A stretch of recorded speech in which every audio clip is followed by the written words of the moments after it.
خبره پوهېږي دا سره کړي دي دا شاته کړه 9% ولاړ یو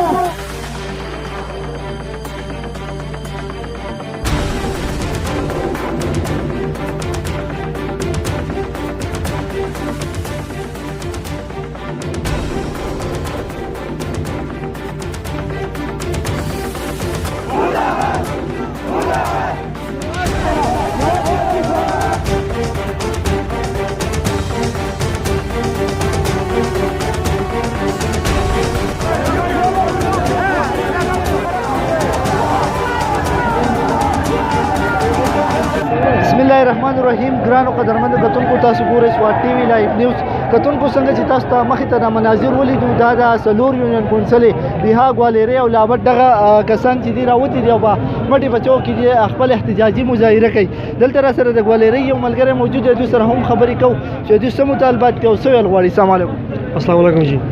منګه لکه دا ډېر د افسوس خبره ده چې لکه چیف منسټر دی که وزیر الله هغه زموږ د دې حلقې دی او تقریبا دا میاشت و میاشت چې دلته کې بجلی نشته او ډېر زیات لکه دغه مسایل دي. تقریبا دا یو هفته شو هفته چې موږ لکه جامې استری کول نشته، انځر نشته او نور عام ته ډېر زیات تکلیف دی. ځکه دا بازارونو کې هر شي ته تکلیف دی.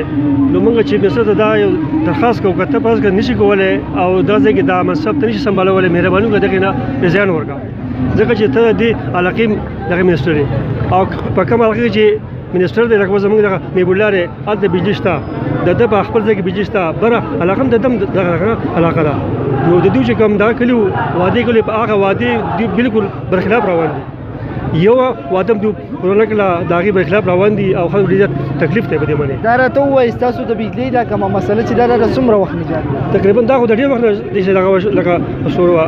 اول خو یو چې که بجلي نو ولټیج نه وي او تقریبا دا میاشت و میاشت دې میاشت کې بالکل لکه د سره بجلي راځي نو او چې راشي بالکل داسې دا خبره د هغې بجلي لپاره به ټچ بجلي به ګورې ولټیج بالکل نشته.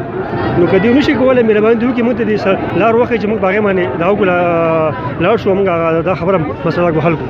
ستاسو مطالبات ونه موندلی شو، ستاسو د احتجاج به د کوم وخته پورې جاري دا به انشاءالله چې د څو پورې دا مطالبې زموږ د بجلۍ مثلا نه دا شي حل شوي دا به دغه پورې دغه چې دا به زموږ جاري او کېدای شي موږ د پېښوره پورې د منګورې پورې دا ټول دغه چې دا موږ بلاک کوو مخکې به ځو انشاءالله.